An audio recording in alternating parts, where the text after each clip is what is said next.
gonna go to my effects folder.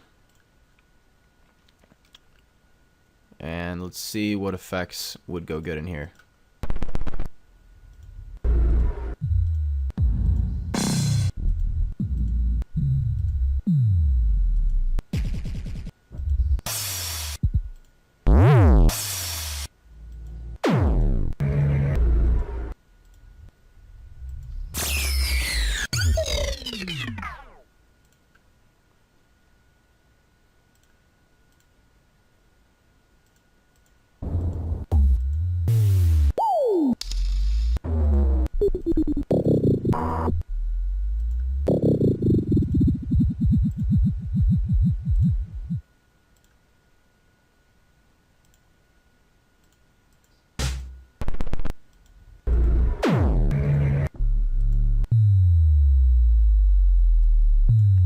That's what I'm looking for.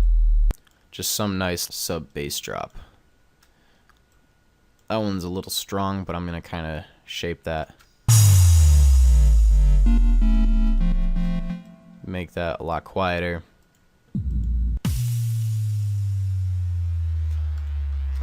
And so now another cool thing that I'm going to do is I'm going to copy this over, make this one unique, and I'm going to get this whole file, turn stretching on right here so I can stretch this audio file. Make that one pretty small, but I'm going to turn auto on so it will resample to the proper pitches. And now I'm going to reverse it and then kind of build it up like this and then line it up to there. And then I'm going to kind of gain match. I'm just doing it by eye. You can see like when this goes into there, you want it to be relatively the same volume, and so it'll sound like this.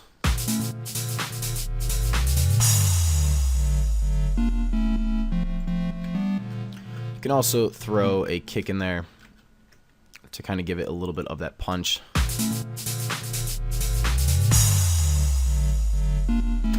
And obviously it might be kind of canceling each other with phase because of all those low frequencies right there.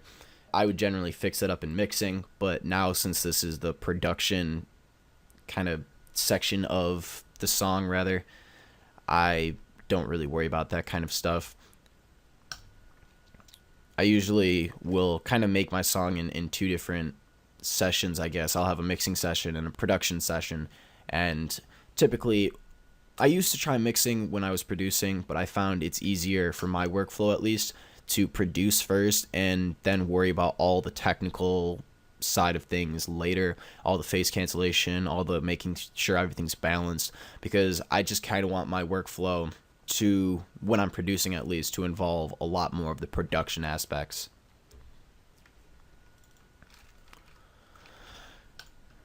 Let me rename this because I notice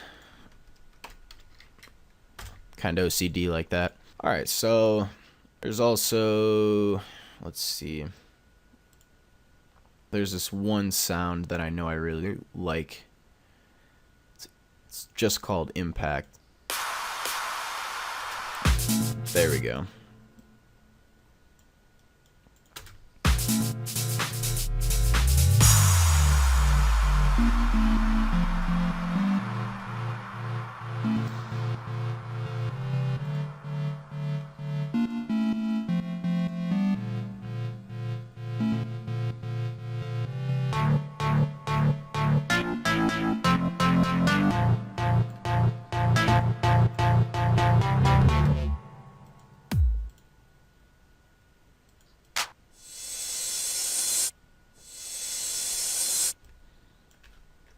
We'll put this little reverse crash right there.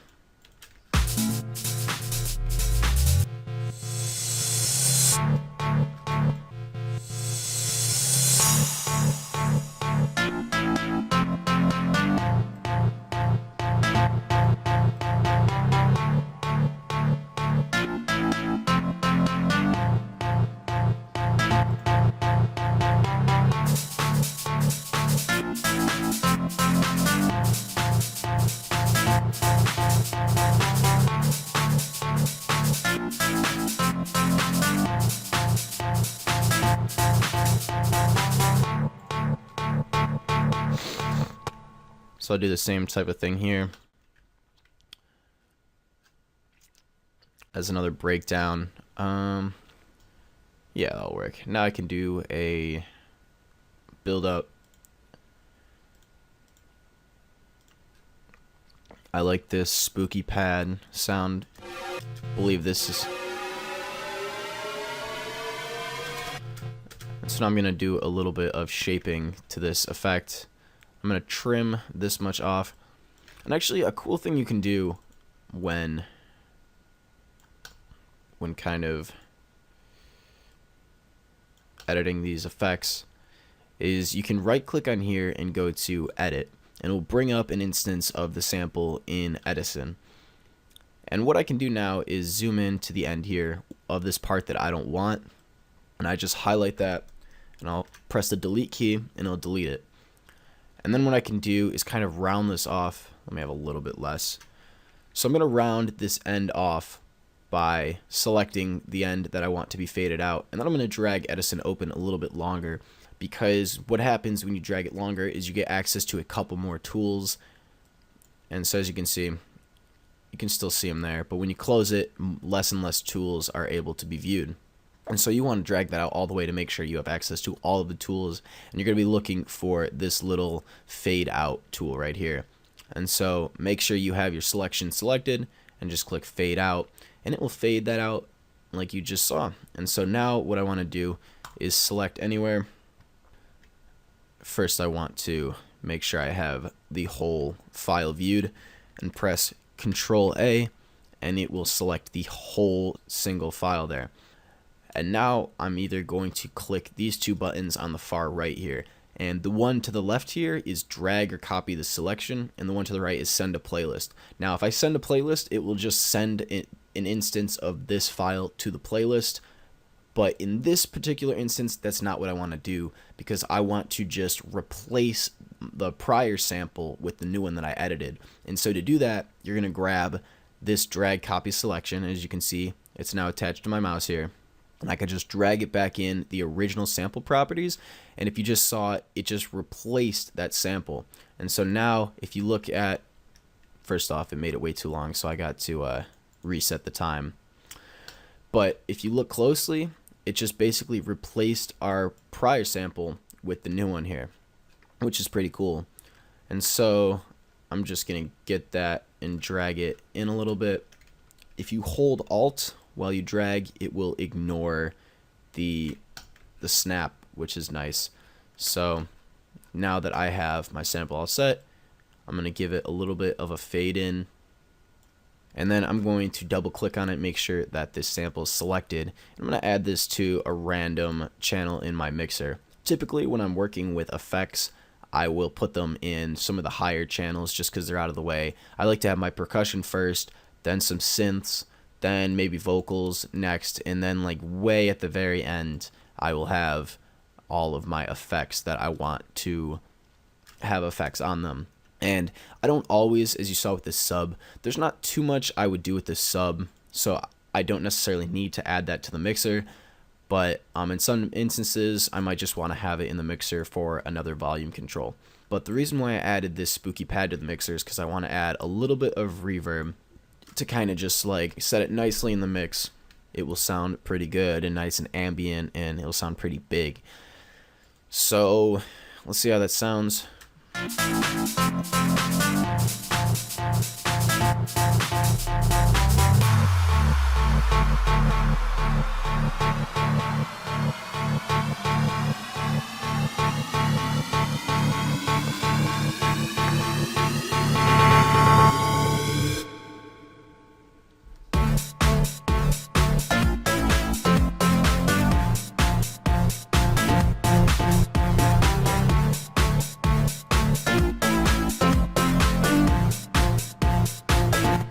So another element that I can add to this here build up is a snare build.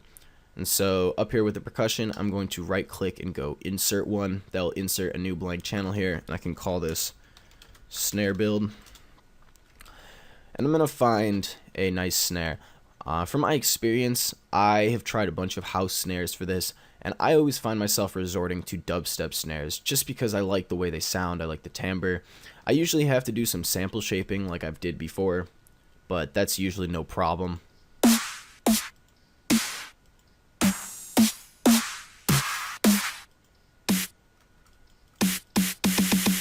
So something like that, and add that in there.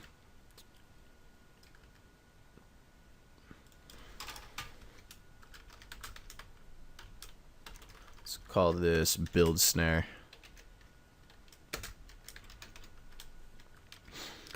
Alright, so here is sample there. Again, I'm going to take a little bit of that off just to make it a little bit tighter. And another cool thing that I will do, not all the time, but sometimes if it's close to the pitch of the song, then it might be a cool little touch to make it sound that much more together and as one. But to check, the fundamental note of my melody is a D, so we're looking for the key of D. So what I'm going to do to the snare right here is I'm going to right click and go edit. And then once I bring it into Edison here, I'm going to click this 3 flags that says ABC, and it happens to be the regions window right here. So you're going to click on that and go to detect pitch regions. And as you can see, this note is an F sharp. And usually on certain types of snares, they will have 2 pitches. It'll register a pitch for the white noise tail, and it will register a pitch for the actual hit of the snare. And you always want to go to where the hit of the snare is. Luckily for this sample in particular, it only has the 1 registered note right there, which is F sharp 3. That makes it pretty easy. It's obviously F sharp. But like I said, sometimes they'll have another note registered for the white noise psh, psh type sound. Just ignore that and usually go with the fundamental tone.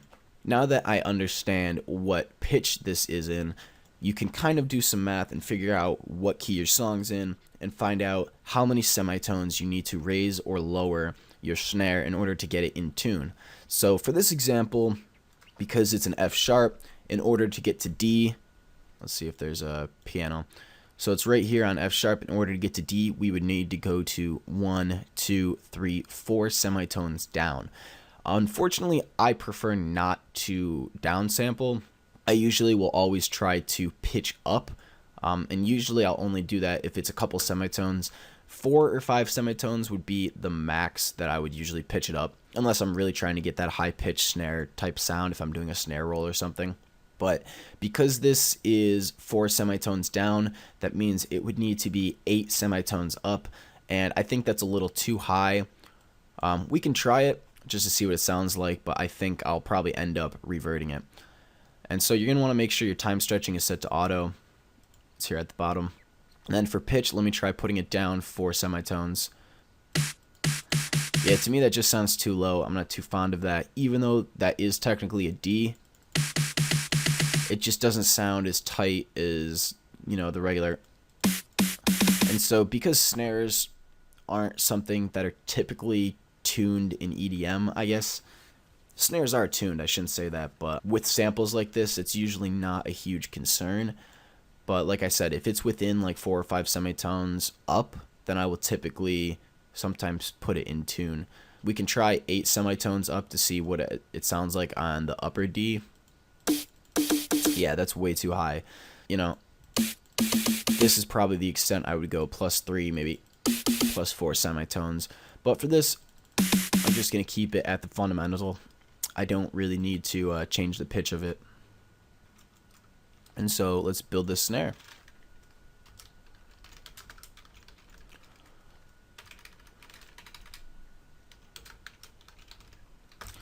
Alright, so snare build. And so now we can put the pattern right here and go to your build snare. And make sure the note is on C. And do a similar type of pattern.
Another thing I'm going to do that I kept noticing is that these notes on the Future House lead are kind of sharp, so I'm going to bring down the velocity to them just slightly. If you hold right click and drag across, it'll make them all the same. If you hold left click, you can draw manually like that.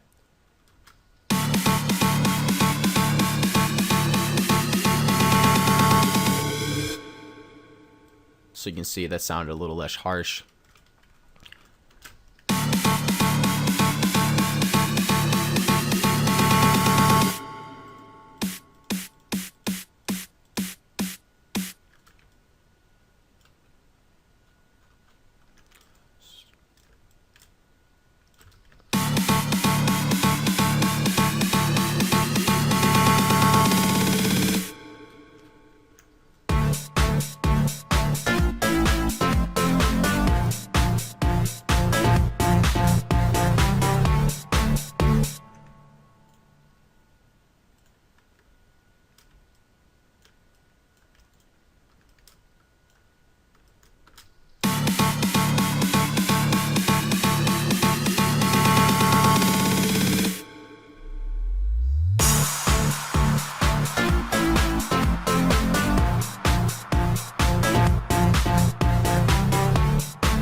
Alright, so yeah, it's coming together.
Alright, so typically some songs might have a second half of that drop because that seemed kind of short. Maybe they'd put a second melody in there or maybe add another layer or something. That's not always the case, but that's a very common way of doing things. For this tutorial, I'm just going to copy this second half and make it into another breakdown, which is also done a lot of the time. Again, I could just sit here and make another part to this song, but, you know, for time's sake, I think you get the gist of, you know, song structure. So that is another build up. Let's have this another drop.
Alright, and just for some finishing touches, let's just add some vocals.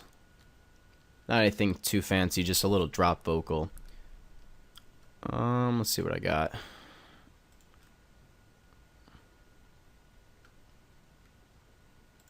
Hustle, hustle, New York. Hit me, Do you feel bounce it, destroyed? body shake, Are you the goal? nighttime. Hustle, let yourself Hit me, house, hustle. house, Sure, let's do. house, house, house.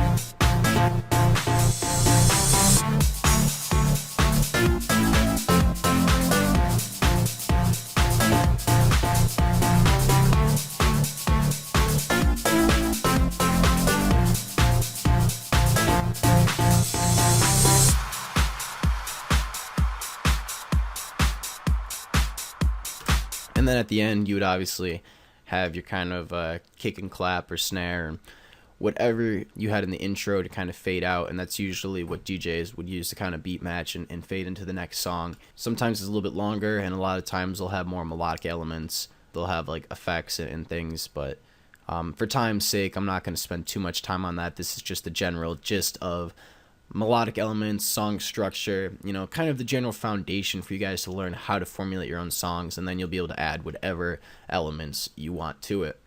And obviously, if you listen to Future House, whether it be Chami or Oliver Heldens or Don Diablo or whoever your Future House preference is, you've heard a lot of unique ways to implement different sounds. So if you listen to that enough, you kind of get to pick up on a lot of these little subtleties, you know, whether it's how they do their percussion or how they do rhythmic values with their leads or so on and so forth. But I hope this video helped. I'm gonna make a part 2 to this video on how to mix a house song, so stay tuned for that. I will put a link to that in the description. But for as far as production elements, I hope this song really helped you guys, and you know, I hope this is kind of what you were looking for and got you to kind of structure out your future house songs. This has been a Digital VFX production, and thanks for watching.